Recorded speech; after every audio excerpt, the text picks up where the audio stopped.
Hello, Hindi medium academy में आप सभी का स्वागत है। उम्मीद कर रहा हूँ कि आपकी तैयारी काफ़ी अच्छी चल रही होंगी, लेकिन फिर भी कहीं कोई दिक्कत है तो आप मुझे कमेंट में जरूर बताना। आज इस वीडियो में हम क्या देखेंगे उसकी बात करते हैं। आज हम देखने वाले हैं जो आपकी एनसीईआरटी प्रश्नावली है 3.2, इसका जो प्रश्न 3 है इसके 1 से लेकर 6 टोटल 6 हिस्से हैं। तो इन सभी हिस्सों को हम यहाँ पे सॉल्व करके देखने वाले हैं। इसके अलावा जो भी हम ये प्रश्नावली कर रहे हैं अकॉर्डिंग टू न्यू बुक है, यानी नई वाली किताब के हिसाब से। और इससे पहले की वीडियोस के लिंक इस वीडियो का डिस्क्रिप्शन में है। अगर आपको दिक्कत है उनमें कोई तो आप वहां से देख सकते हैं। चलिए शुरुआत करते हैं यहाँ पर जो इसका पहला हिस्सा है इससे। ठीक है, क्या बोला गया पहले वो समझ लो। यहाँ पे बोला गया निम्न समस्याओं में रैखिक समीकरण युग्म बनाइए और उनके हल प्रतिस्थापन विधि द्वारा ज्ञात कीजिए। ठीक है, तो मतलब प्रतिस्थापन विधि क्या होती है ये तो हम सीख चुके हैं पिछली वीडियो में ही। किसी ने अगर वो नहीं देखी है तो यहाँ पर देखो, समझ में आ जाएगा। चलो यहाँ पर जो पहला हिस्सा है इसका, ठीक है, इसको समझते हैं। इसमें बोला गया है दो संख्याओं का अंतर 26 है, मतलब कोई दो संख्याएं हैं उनका जो अंतर है वो 26 आता है, और एक संख्या दूसरी संख्या की 3 गुनी है, उन्हें ज्ञात कीजिए। ठीक है, तो देखो यार, इसमें इतना तो पक्का है कि अगर, ठीक है, अगर दो संख्याओं का अंतर 26 है तो जाहिर सी बात है दो संख्याओं में एक संख्या बड़ी होगी एक संख्या छोटी होगी, तभी तो अंतर कुछ ना कुछ आ रहा है यहाँ पे जीरो के अलावा। तो हम यहाँ पे लिख देते हैं माना बड़ी संख्या, ठीक है, माना बड़ी संख्या बराबर है x, ठीक है, और छोटी संख्या को भी कुछ मान लेते हैं। ठीक है, माना छोटी संख्या बराबर है y। ठीक है, अब बात करते हैं प्रश्न के हिसाब से, प्रश्नानुसार। ठीक है, प्रश्नानुसार मतलब प्रश्न के अनुसार। ठीक है, तो यार देखो क्वेश्चन में दोनों संख्याओं का अंतर कितना था 26, तो मैंने बड़ी संख्या x मानी है छोटी संख्या y मानी है। तो इसका सीधा सा मतलब है कि अगर मैं बड़ी संख्या में से छोटी वाली संख्या माइनस कर दूं, घटा दूं, तो मुझे जो अंतर है वो मिल रहा है 26। ठीक है ना, क्योंकि अंतर क्या है, धनात्मक है, तो बड़ी में से छोटी घटाओगे तभी धनात्मक यहाँ पे आएगा। ठीक है, अब आगे क्या बोला गया है, अब आगे बोला गया है कि भैया जो एक संख्या है वो दूसरे की 3 गुनी है, तो जाहिर सी बात है बड़ी वाली ही छोटी वाली की 3 गुनी होगी। छोटी वाली पहले से ही छोटी है तो वो बड़ी की 3 गुनी तो नहीं हो सकती ना। तो यानी कि जो बड़ी संख्या है x वही क्या होगी, जो छोटी संख्या है y उसका 3 गुना होगी। बड़ी संख्या छोटी संख्या का ही 3 गुना हो सकती है। ठीक, तो ये हो गई अपनी पहली समीकरण, ये हो गई अपनी दूसरी समीकरण। अब हमें प्रतिस्थापन विधि से सॉल्व करना है। प्रतिस्थापन विधि में मैंने आपको पिछली वीडियो में क्या बताया था कि दोनों समीकरणों में से किसी एक से चाहे x का चाहे y का मान निकालो। जिस समीकरण से आपने वो मान निकाला है उसके अलावा जो दूसरी बची है उसमें रख दो। जैसे समीकरण 2 में साफ साफ दिख रहा है कि x का मान यहाँ पे 3y है। ठीक है ना, लेफ्ट में कोई एक चीज बनी चाहिए, चाहे x चाहे y। तो समीकरण 2 में तो पहले से ही बना हुआ है सब कुछ। ठीक है ना, लेफ्ट में सिर्फ x है, तो x का मान क्या है, 3y है। तो हम लिखेंगे x का मान, ठीक है, x का मान जो आया है समीकरण 1 में रख देते हैं। समीकरण 1 में रखने पर, ठीक है भाई। चलो समीकरण 1 को मैं एक बार और उतार लेता हूं अच्छे से। समीकरण 1 क्या है, x माइनस वाई बराबर है 26। अब यहाँ पे x जो है इसकी जगह पे हम क्या लिख सकते हैं, 3y। ठीक है, देखो मैंने क्या किया, x की जगह पे 3y लिख दिया, बाकी सब कुछ यहाँ से लेके यहाँ तक एज इट इज उतार दो, सेम टू सेम। ठीक है, अब देखो यार 3y माइनस वाई कितने y, 2y। 3y में से एक y घटाओगे 2y बचेंगे, 2y बराबर 26 है, तो 1y बराबर 26 बटे में 2। ठीक है, ये 2 कहाँ जाएगा, डिवाइड में। 26 बटे 2 कितना होता है, 13। 26 का आधा करोगे कितना हो जाएगा, 13 हो जाएगा। y क्या आ गया, 13 आ गया। ठीक है भाई, y अगर 13 है तो हम x भी निकाल लेते हैं। x कितना है, x है 3y के बराबर। समीकरण 3 से x क्या है, 3y के बराबर। ये हमने कहाँ से लिखा, ये हमने लिखा समीकरण 3 से। ठीक है, ये हमने समीकरण 3 से लिखा है, आप चाहे तो यहाँ पे देख सकते हो। ठीक है, समीकरण 3 नहीं, समीकरण 2 है। ठीक है, समीकरण 2 से। तो यहाँ पे लिखा समीकरण 2 से।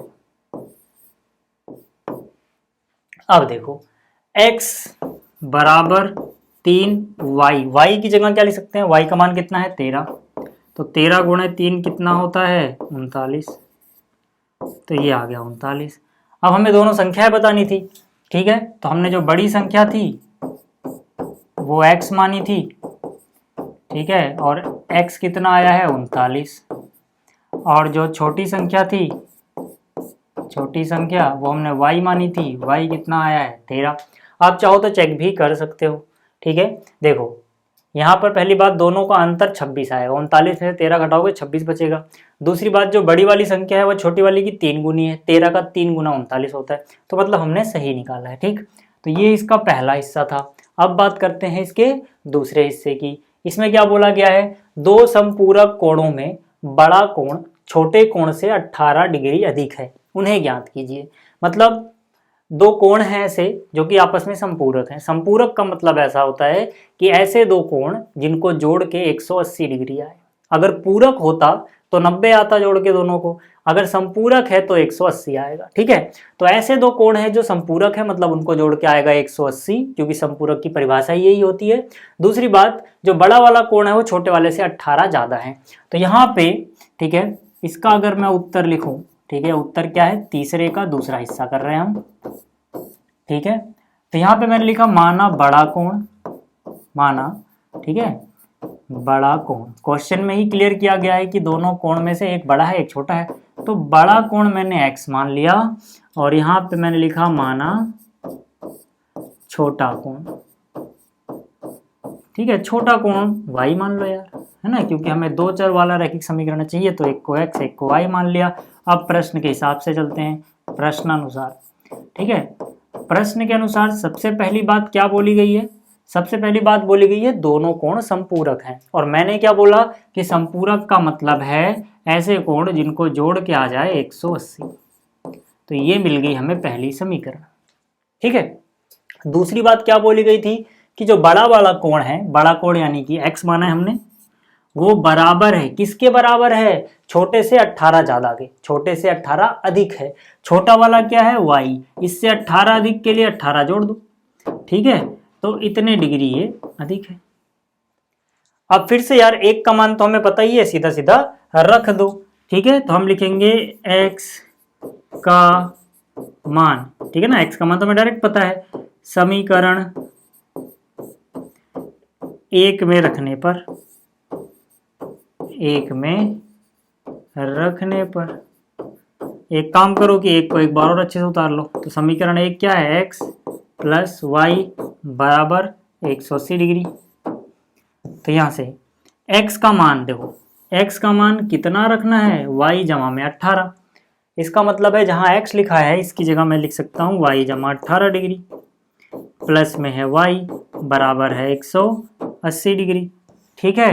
तो y में y जुड़ जाएगा, यानी कि y प्लस y कितना हो गया 2y, ये 18 उधर माइनस में चला जाएगा, 180 अपनी जगह पे है, 18 प्लस में था माइनस में गया, 18 घटाओगे बचेगा 162, 2y बराबर 162, तो y बराबर 162/2, ठीक है ना। y प्लस y 2y हो गया, उधर 180 था, 18 गया माइनस में, 180 में से 18 घटाया 162 डिग्री बचा। यहाँ पे डिग्री का निशान भी चाहो तो लगाते रहना, ज़्यादा अच्छा रहेगा, ठीक है। अब 2 चला गया डिवाइड में, तो y बराबर कितना, 162 को 2 से भाग दोगे, 2 8 16, 2 1 2, यानी 81 डिग्री। y आ गया 81 डिग्री। x भी निकाल सकते हैं हम, क्यों, क्योंकि x देखो क्या है, x चाहे आप इससे भी निकालो चाहे इससे निकालो, आपकी मर्जी है ना, किसी में भी रख दो। अब x बराबर है y जमा 18, x बराबर है y जमा 18, ये हमने क्यों लिखा, समीकरण 2 से, समीकरण 2 में है x बराबर y जमा 18, तो आप यहाँ लिख सकते हो, ज़्यादा अच्छा रहेगा, समीकरण 2 से हमने ऐसा लिखा, ठीक है, समीकरण 2 से लिख देना। x बराबर y कितना आया, y आया 81, ठीक है ना, y कितना आया है 81 डिग्री, प्लस में कितना है 18 डिग्री, जोड़ के कितना हो जाएगा 99 डिग्री, ठीक है। तो हमने बड़ा जो कोण था वो कितना माना था, वो माना था x डिग्री, x कितना आया है 99, ठीक है। और जो छोटा कोण था वो हमने कितना माना था, वो हमने माना था y, y कितना आया है 81 डिग्री, 81 डिग्री, ठीक है। ये हो गया। तो ये भी आसान था। सारे प्रश्न यहाँ पे जो है ना ये वर्ड प्रॉब्लम्स वाले आसान होते हैं, बस आपको थोड़ा सा समझना होता है। चलो अगला देखो यार, अगला है क्रिकेट टीम के कोच ने 7 बल्ले तथा 6 गेंदे 3800 रुपये में खरीदी। बाद में उसने 3 बल्ले तथा 5 गेंदे 1750 में खरीदी। प्रत्येक बल्ले और प्रत्येक गेंद का मूल्य ज्ञात कीजिए। तो यहाँ पे हम क्या लिखेंगे, माना प्रत्येक बल्ले का मूल्य, माना प्रत्येक बल्ले का मूल्य जो है वो है x रुपए, ठीक है। और माना प्रत्येक गेंद का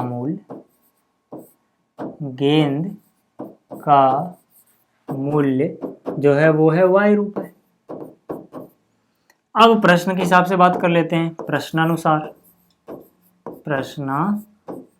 मतलब प्रश्न के अनुसार। भाई क्वेश्चन के हिसाब से चले, क्वेश्चन के अनुसार चलें तो क्या बोला गया है कि अगर 7 बैट और 6 बॉल खरीदी जाएंगी तो 3800 रुपये लगेंगे। अब देखो यार, एक बल्ले का दाम, हर एक बल्ले का दाम है x रुपए, तो एक का दाम x है, 2 का दाम 2x, 3 का दाम 3x हो जाएगा। तो यहाँ कितने खरीदे गए, 7 बल्ले, तो यहाँ इनका दाम हो जाएगा 7x प्लस। इसी तरह से एक गेंद का दाम है y रुपए, 2 गेंदों का दाम होगा 2y, 3 का 3y, तो 6 गेंदें खरीदी हैं तो 6y। तो ये बल्ले का दाम, ये गेंद का दाम, दोनों को मिला के उसे देने होते हैं 3800 रुपये। तो ये हो गया अपना पहला समीकरण, ठीक है। इसी तरह से दूसरी सिचुएशन में उसने 3 बैट खरीदे, एक बैट का दाम x है तो 3 बैट का दाम 3x हो गया। 5 गेंदें खरीदी तो यहाँ पे 5y हो गया, बराबर कितना आया 1750 रुपये, ठीक है। अब क्योंकि हमें प्रतिस्थापन से सॉल्व करना है, ठीक है, ये जो प्रश्नावली है प्रतिस्थापन विधि वाली है, तो कर देते हैं यार। प्रतिस्थापन में एक का मान निकाल लो। पिछले दोनों प्रश्नों में तो हमें डायरेक्ट पहले ही मिल जा रहा था x का मान या y का मान जो भी था, बट यहाँ पे आपकी मर्जी है, चाहे आप x निकालो चाहे y निकालो, लेकिन एक चीज निकालनी पड़ेगी, ठीक है। इतना समझ में आ रहा है? कमेंट करते चलना अगर आपको समझ में आ रहा है, वीडियो अच्छी लग रही है तो मुझे कमेंट में बताते चलना, कहीं कोई दिक्कत है तो वो भी कमेंट में बताते चलना। देखो यार, यहाँ पर x का मान निकालते हैं तो 3x बराबर कितना हो जाएगा 1750 प्लस 5y कहाँ जाएगा, इसका मान निकालो तो यहाँ से 1750 माइनस 5y अपनी जगह, डिवाइड बाई क्या हो जाएगा, ये 3 चला जाएगा डिवाइड में, इसको बोल देते हैं समीकरण 3। तो यहाँ से मुझे x का मान मिल गया।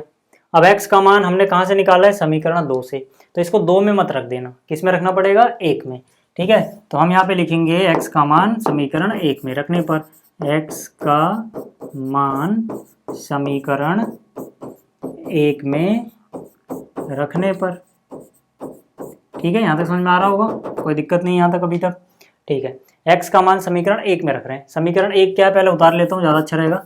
7x प्लस में 6y बराबर है 3800, ठीक है। अब यहाँ पे क्या करते हैं, 7 की जगह 7, लेकिन x की जगह x का मान रख देते हैं। x का मान क्या है 1750 माइनस में 5y बटे में 3, ठीक है। ये x की जगह रखा है सारा, ठीक है। इसके बाद जो भी है एज इट इज़ कॉपी कर दो, यानी कि प्लस में 6y और बराबर में 3800, ठीक है। तो अब देखो क्या हो गया यार, 7 अंदर जाएगा, 7 गुणा में 0 करोगे 0, 7 पंजे 35 का 5 हासिल गया 3, 7 सत्ते 49 और 3 52 का 2 हासिल 5, 7 एकम 7 और 5 12, फिर ये प्लस माइनस माइनस 7 गुणा 5 35y, ठीक है। इसके नीचे देखो क्या है, 3 है। अब इसी 3 को अगर मैं 6 से गुणा कर दूँ, 3 गुणा में 6 18, तो ये सबके नीचे अब 3 हो जाएगा। आप इसको ऐसे समझ सकते हो, इसके नीचे कुछ नहीं तो 1 था, तो 1 और 3 का लघुत्तम ले लिया 3, 3 का पहाड़ा 1 बढ़ जाएगा, वैसे गुणा होगा 1 3 3 3 6 18, ठीक है ना। आप ऐसे भी समझ सकते हो, नहीं तो मैं हर वीडियो में आपको बताता हुआ चल रहा हूँ। जब किसी के नीचे 1 हो तो सीधा नीचे वाले से गुणा करो, सबके नीचे आ जाएगा, नीचे जो भी था, बराबर कितना 3800। अब देखो क्या होगा भाई, 35y प्लस का है और 35y माइनस का है, 18y प्लस का है, निशान अलग अलग हैं तो घटा दो यार, ठीक है। 35 में से 18 गए 17, जिसमें से घटाया है उसका निशान, यानी माइनस 17y, और यहाँ पे क्या है 1225, 12,250। और यहाँ पे क्या है 12,250। 3 इधर गुणा में चला जाएगा, 3 कहाँ जाएगा गुणा में, तो बराबर 3 गुणा में 0 0, 3 गुणा में 0 0, 3 गुणा में 8, 24 का 4 हासिल 2, 3 3 9 और 2 11। ठीक है, ये हो गया। इसके बाद देखो यहाँ पर 17y माइनस का इधर ले आओ, प्लस का हो जाएगा बराबर, यहाँ पे कितना है 12,250, ये 11,400 माइनस में आ जाएगा। इसमें से घटाओ कितना बचेगा 6 और 2 850, घटा लोगे तो कितना बच जाएगा 850 बराबर है 17y। इसको थोड़ा अच्छे से लिखना चाहें तो 17y इस तरफ और 850 उस तरफ लिख दूँ, कोई फर्क नहीं पड़ेगा, है ना, एक ही चीज़ है यार वो।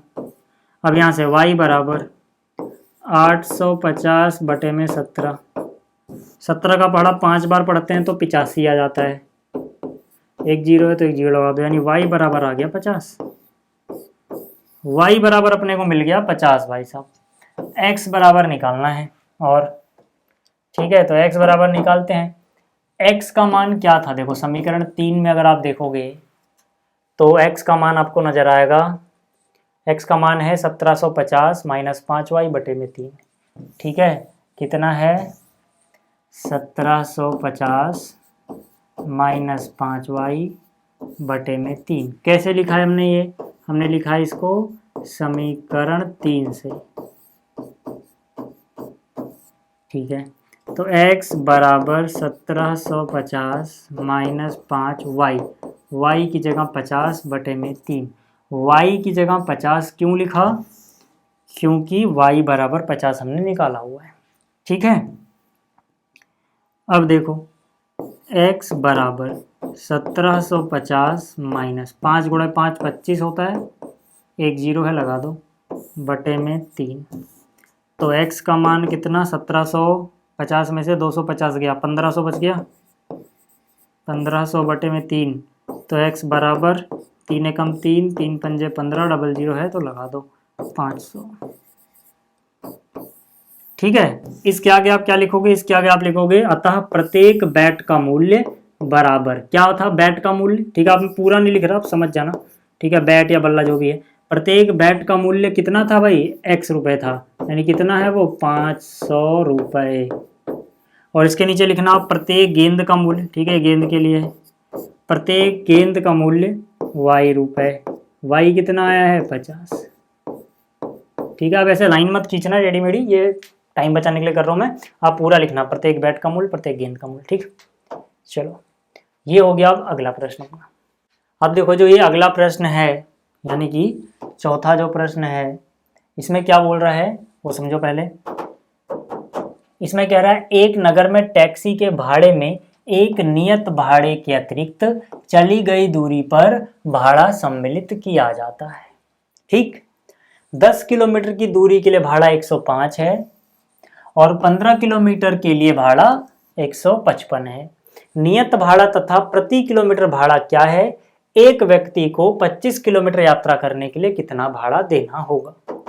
कहने का ये मतलब है कि जैसे आप कुछ किलोमीटर गए, मान लो अगर आप 4 किलोमीटर जाते हो फॉर एग्जांपल, और पर किलोमीटर किराया y है, पर किलोमीटर किराया y है, तो 4 किलोमीटर गए हो तो 4y तो देना ही पड़ेगा, साथ ही साथ कोई फिक्स किराया होगा x रुपए, वो भी देना पड़ेगा। जैसे मैं ये बोल दूं कि भाई x रुपए तो तुम्हें देना ही देना है, वो फिक्स किराया हो गया, नियत किराया, और फिर y रुपए हर 1 किलोमीटर के हिसाब से देना होगा। 1 किलोमीटर जाओगे तो 1y, 2 किलोमीटर जाओगे तो 2y, 3 किलोमीटर जाओगे तो 3y, 4 किलोमीटर गए हो तो 4y। तो ये 4y के अलावा एक फिक्स चार्ज भी देना है, दोनों को मिला के बनेगा कुल भाड़ा। तो इस तरह से कोई क्वेश्चन है ये।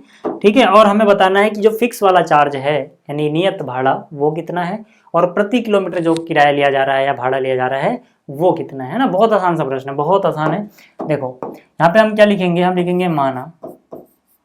ठीक है, याद रहे ये कौन सा है, ये है उत्तर तीसरे प्रश्न का चौथा हिस्सा।